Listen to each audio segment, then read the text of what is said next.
guys! Welcome back to my YouTube channel. It's me, Mitch Cat, again. So, kung di ka pa nakaka-subscribe sa channel ko, please subscribe and click the bell button para updated ka sa mga video na susunod kong i-upload. Yes! So, for today's video, magagawa tayo ng isa na namang masarap na pang-merienda at syempre, swak na swak sa budget na pwedeng-pwede nating pagkakitaan. Bukod sa napakadaling gawin, swak na swak sa ating budget at syempre masarap. I-upgrade ang simpleng kaning lamig into egg sushi rice balls. So ano pang hihintay natin guys? Simulan na natin siya in 3, 2, 1! So sa isang bowl, pagsamasamahin natin lahat ng ingredients. So meron tayong kaning bahaw o yung kaning lamig na tinatawag. So lagay lang natin siya sa bowl. And then 1 can of drained tuna. So sama lang natin siya sa kanin. And then kailangan din natin ng 1 tablespoon of salt.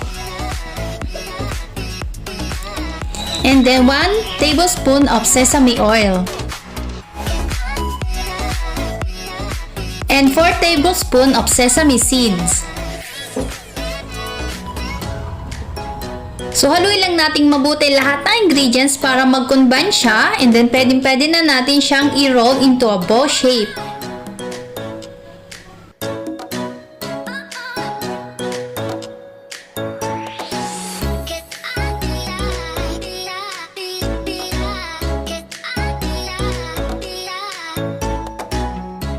Okay, let's start. But before that, make it sure guys na malinis ang ating mga kamay bago tayo humawak sa ating mga gagawing pagkain. I-form lang ng pabilog ang ating rice mixture kagaya ng ginagawa ko, and then repeat all the procedure hanggang sa matapos nating lahat.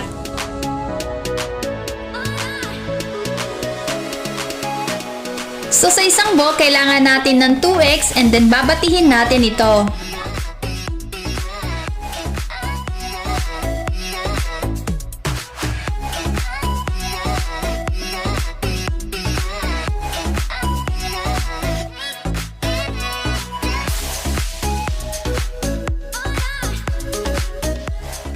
And lastly, kinakailangan natin ng seaweed sheet. Yes, kailangan natin ng seaweed sheet para magmukha siyang sushi roll.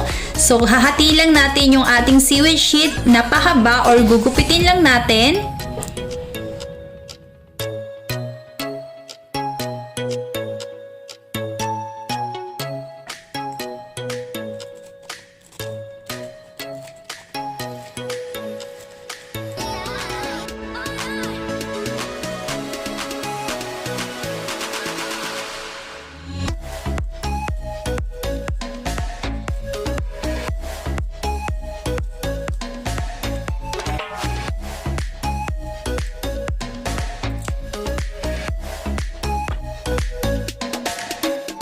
And now it's frying time. So place lang natin yung ating ginupit na seaweed sheet sa ating kawali, and then syempre patungan natin ng ating binating itlog, and then ilagay natin yung ating pinirm na sushi or rice ball.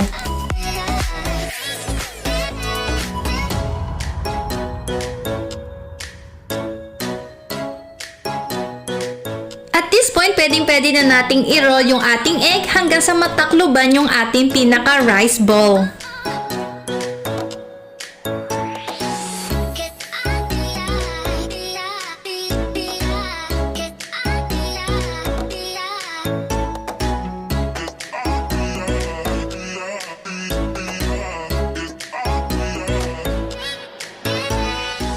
Ulit-ulitin lang ang process hanggang sa matapos nating lahat.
namang masarap na pangmeryenda ang nagawa nating recipe for today. So, kung nagustuhan mo ang video na to, don't forget to give me a like, comment, share, subscribe, and click the bell button para updated ka sa mga video na susunod kong i-upload.